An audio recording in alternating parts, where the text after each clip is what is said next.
Wichita, Kansas. A city of Midwestern values, homes with white picket fences, a place where neighbors wave hello. This was the world of Dennis Rader. He was a family man, a devoted husband, a father of two, a pillar of the community.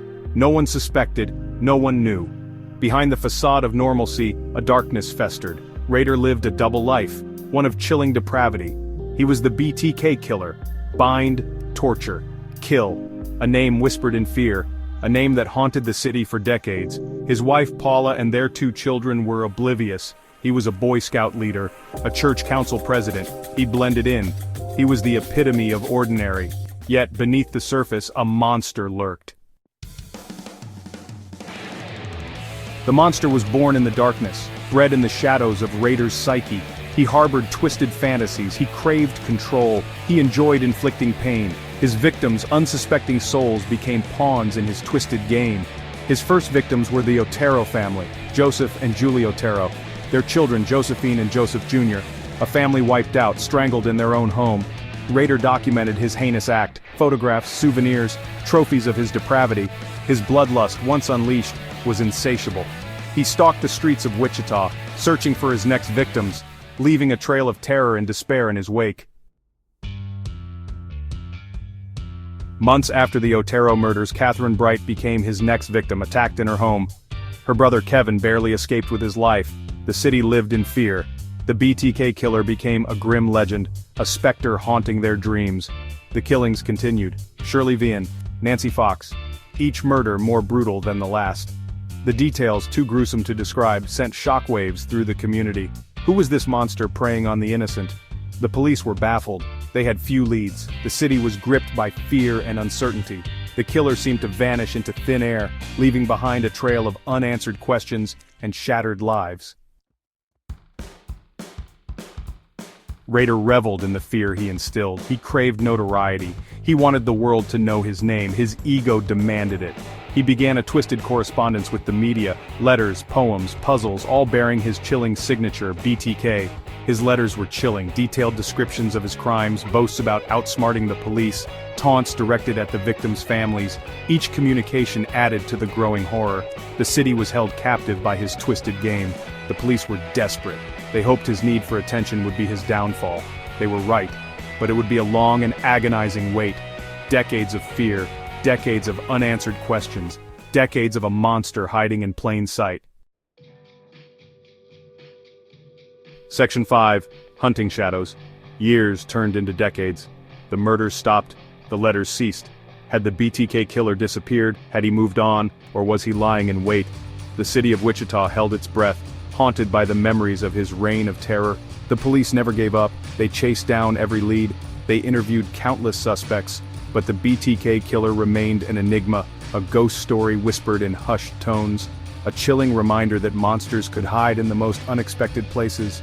Life went on in Wichita, but the scars of the past remained. The families of the victims lived with their grief. The city lived with its collective trauma. The shadow of BTK loomed large, a constant reminder of the fragility of peace.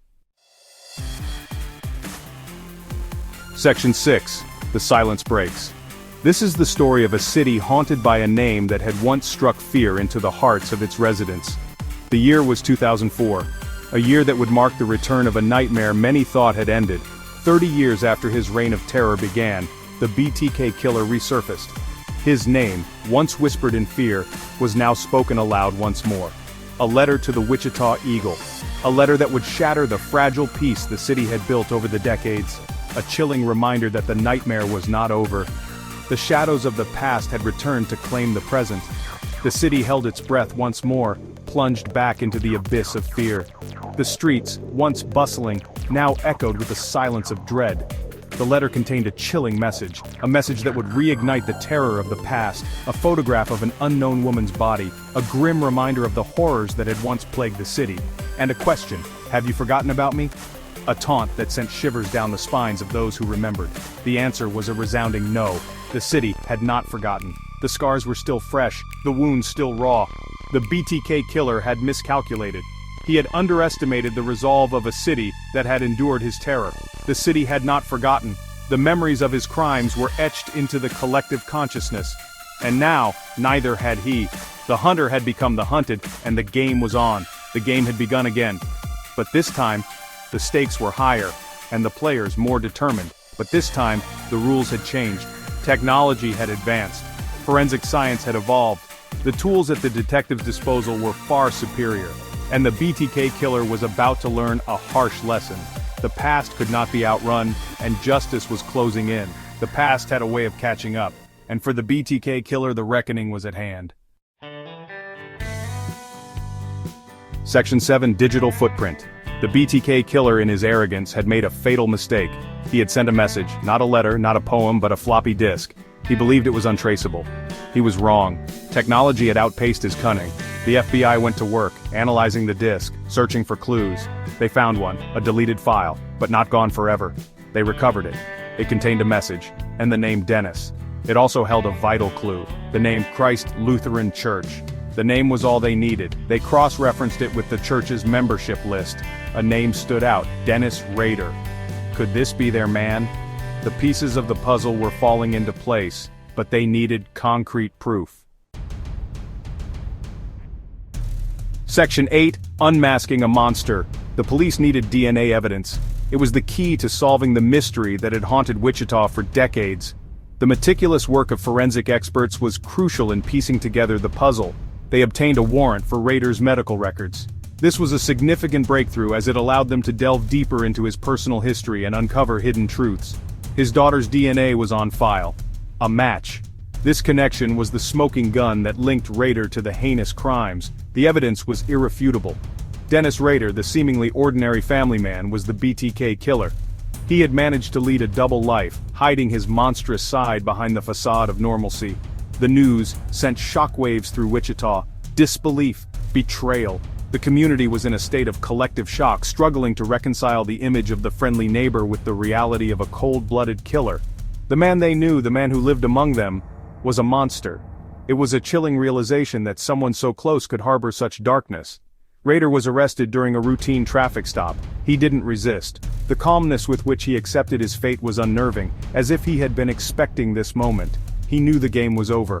The facade he had maintained for so long had crumbled, and there was no escaping the consequences of his actions. His reign of terror was at an end. The community could finally begin to heal, knowing that the man responsible for so much pain was behind bars. He confessed to his crimes in chilling detail. Each word he spoke added to the horror, painting a picture of a man devoid of remorse. He seemed to relish recounting his acts of depravity. It was as if he took pride in the fear and suffering he had caused. The monster, unmasked, was finally brought to justice. The courtroom was a place of reckoning, where the full extent of his crimes was laid bare. The trial was a formality. Rader pleaded guilty. There was no need for a lengthy trial. The evidence was overwhelming. He was sentenced to 10 consecutive life sentences, no possibility of parole. The sentence ensured that he would never walk free again. He would die in prison.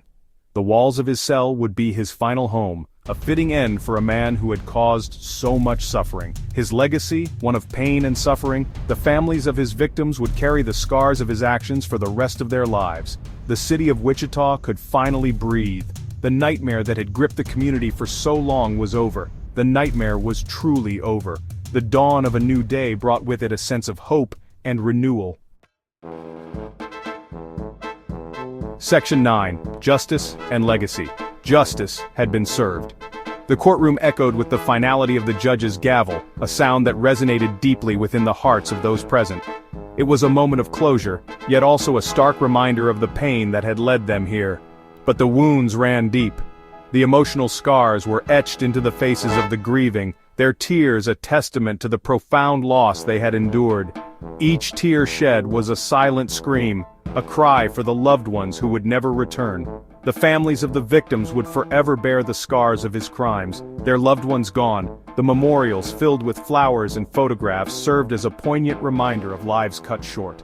The hugs and consolations offered a brief respite, but the void left behind was immeasurable, taken by a monster hiding in plain sight. The fear that once gripped the community was palpable, a shadow that loomed over every household. The realization that such evil could exist in their midst was a chilling thought, one that would haunt them for years to come, their memories the only solace in their grief. The framed photographs, the flickering candles, and the flowers at the memorial site were all that remained of the vibrant lives that once were. These tokens of remembrance provided a small measure of comfort, a way to keep their loved ones' spirits alive. Dennis Rader, the BTK killer, will forever be remembered as a symbol of evil. His name, synonymous with terror, would be etched into the annals of criminal history. The mugshots and archival footage served as a grim reminder of the man behind the mask, the predator who had eluded capture for so long. His crimes, a stark reminder of the darkness that can lurk beneath the surface of normalcy. The suburban neighborhood, once a symbol of safety and tranquility, now bore the scars of his actions. The locked doors and drawn blinds spoke of a community forever changed, a place where trust had been shattered. His capture, a testament to the perseverance of law enforcement. The tireless efforts of the police, their dedication to justice, had finally brought an end to his reign of terror. The case files and evidence rooms were filled with the fruits of their labor, a testament to their unwavering resolve, and a message to all who seek to inflict pain and terror. Justice, no matter how long it takes, will be served.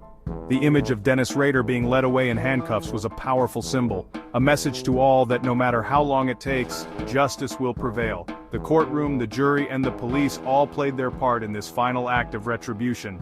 The legacy of the BTK killer is a complex one. It is a story that intertwines horror with justice, fear with resilience.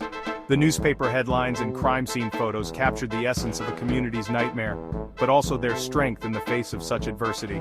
A story of horror and justice, of fear and resilience. The fearful eyes peeking through blinds spoke of a community still grappling with the aftermath, while the gatherings at memorial services showed their collective strength and determination to heal. It is a story that will continue to fascinate and horrify. The turning film reels and old news broadcasts ensured that the tale of the BTK killer would not be forgotten, a story that would continue to captivate and terrify future generations. A reminder that monsters do exist, but so do heroes. The dark alleyways and shadowy figures were a stark contrast to the image of a police officer comforting a scared child, a reminder that while evil exists, so too does the courage to confront it, and that even in the darkest of times, hope can endure. The sunrise over the cityscape and the candlelit vigils were symbols of hope and renewal, a testament to the enduring human spirit that refuses to be extinguished, even in the face of unimaginable darkness.